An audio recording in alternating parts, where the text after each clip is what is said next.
Selamat datang di video dokumenter kita kali ini.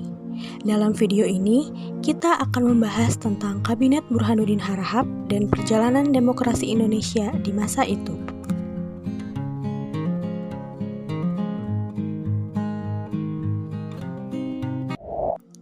Kabinet Burhanuddin Harahap terbentuk pada tanggal 11 Agustus tahun 1955 setelah mengalami krisis kabinet selama 17 hari. Kabinet ini merupakan kabinet koalisi yang terdiri dari 13 partai.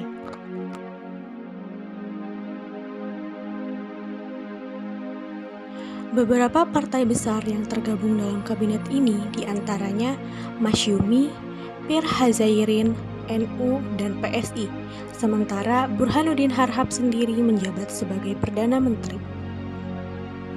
Kabinet ini dikenal juga dengan Kabinet Masyumi karena anggotanya didominasi oleh orang-orang dari Partai Masyumi, sementara PNI, PKI, dan partai lainnya menjadi oposisi.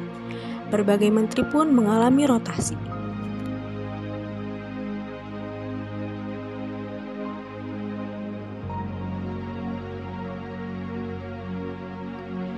Kabinet Burhanuddin Harahap memiliki beberapa program utama, antara lain pemulihan wibawa pemerintah, penyelenggaraan pemilu, dan pemberantasan korupsi.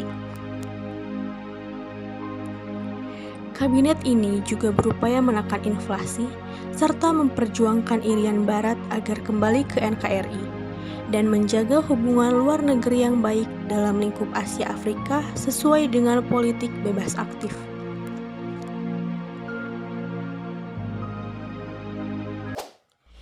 Pada masa kabinet ini, pemilu pertama berhasil diselenggarakan, tepatnya pada tahun 1955. Pemilu ini terdiri dari dua tahap. Tahap pertama untuk memilih anggota DPR dan tahap kedua untuk memilih konstituen.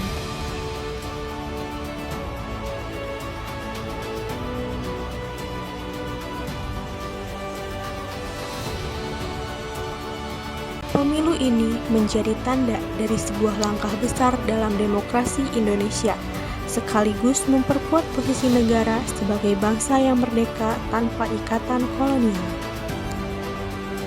Kabinet Burhanuddin juga berupaya memperbaiki hubungan antara militer dan sipil, serta memastikan bahwa militer tetap berada di bawah kendali pemerintahan sipil. Namun, kabinet ini mengalami perpecahan dalam tubuhnya sendiri. Selain itu, perubahan komposisi DPR akibat pemilu juga turut mempengaruhi stabilitas dari kabinet ini. Pada tanggal 3 Maret 1956, setelah hasil pemilu 1955 disahkan, kabinet ini pun menyerahkan mandatnya kepada Presiden Soekarno dan menjadi kabinet demisioner. Kabinet Burhanuddin Harahap tercatat sebagai kabinet yang berhasil mewujudkan pemilu nasional pertama di Indonesia, serta memajukan beberapa sektor ekonomi dan politik. Kabinet ini telah menjadi bagian dari sejarah penting dalam perjalanan demokrasi Indonesia yang memberikan warisan bagi pemerintahan dan sistem politik di masa mendatang. Terima kasih telah menyaksikan video dokumenter ini. Semoga kita dapat mengambil pelajaran dari peristiwa-peristiwa sejarah untuk membangun Indonesia yang lebih baik.